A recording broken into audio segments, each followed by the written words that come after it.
Episode 33 कालचक्र का द्वार। तीव्र हवा चल रही थी। आकाश में काले बादल एक दूसरे से टकरा रहे थे, जैसे कोई अनदेखी शक्ति उन्हें खींच रही हो। जमीन पर घास नहीं बल्कि राख थी। हर दिशा में सन्नाटा था, लेकिन यह कोई आम सन्नाटा नहीं था। यह वह मौन था जो किसी महान तूफान से पहले उतरता है। अर्जुन, रिया, समीर और आर्यन चारों एक ऊंचे पहाड़ की चोटी पर खड़े थे। उनके सामने खड़ा था कालचक्र का द्वार। यही है वो द्वार, आर्यन ने कहा, जिसे अश्वत्थ ने अपने श्राप से बंद किया था। इसे केवल वही खोल सकता है जिसने तीनों युगों, अतीत, वर्तमान और भविष्य का सामना किया हो। अर्जुन ने द्वार की ओर देखा। वह पत्थर का बना था, लेकिन उस पर कोई ताला नहीं था, बल्कि वह खुद जीवित लग रहा था। उसकी नसें धड़क रही थीं और उसमें से हल्की नीली रोशनी रिस रही थी। क्या ये हमें भविष्य में ले जाएगा? समीर ने पूछा। नहीं, आर्यन ने धीरे से कहा, यह हमें उस भविष्य की ओर ले जाएगा जो अभी लिखा नहीं गया, जहां हर विकल्प एक युद्ध है और हर निर्णय एक युद्ध भूमि। रिया ने धीरे से पूछा, क्या वैदेही भी उस ओर है? आर्यन की आंखें क्षण भर को भर आईं। हाँ, लेकिन वो अब केवल वैदेही नहीं रही।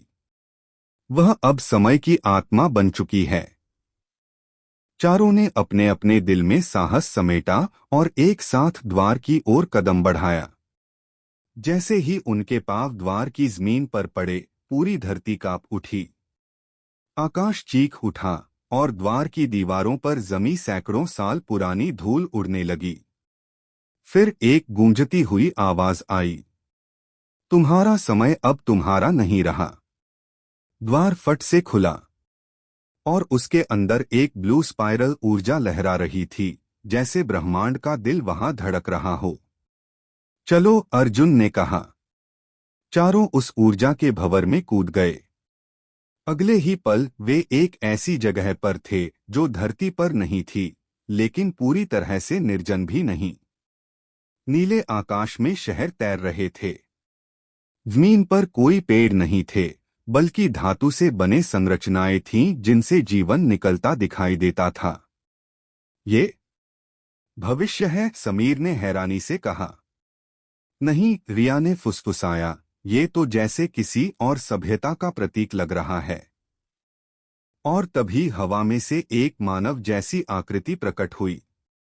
चमचमाती धातु की त्वचा, आंखें जैसे कंप्यूटर की स्क्रीन और आवाज शुद्ध लेकिन मानवीय।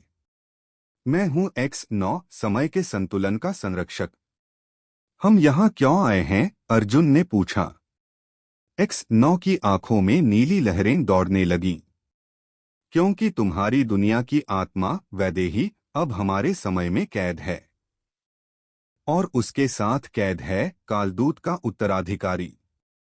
X9 ने उन्हें बताया कि कालदूत की मृत्यु के बाद उसकी शक्ति समय के एक टुकड़े में छुप गई थी और अब कोई उसे अपने लाभ के लिए खोज रहा है। वो कौन है? आर्यन ने पूछा।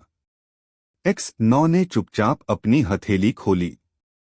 उसमें एक प्रोजेक्शन उभरा, एक युवती की छवि। उसकी आंखें वैदेही जैसी थीं, लेकिन उनमें अजीब सी ठंडक थी। यह वैदेही नहीं हो बड़े। आर्यन की आवाज कांप गई। X9 ने कहा, नहीं, यह माया के अंश से जन्मा उसका भविष्य स्वरूप है, जिसे हम आकर्षणी कहते हैं।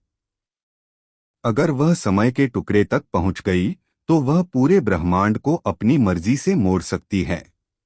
अर्जुन ने गहरी सांस ली। तो अब क्या करना होगा? X9 ने मुस्कराते हुए कहा, अब तुम्हें समय के सबसे अंधेरे क्षेत्र में प्रवेश करना होगा, जहां हर पल बदलता है और हर चेहरा धोखा है।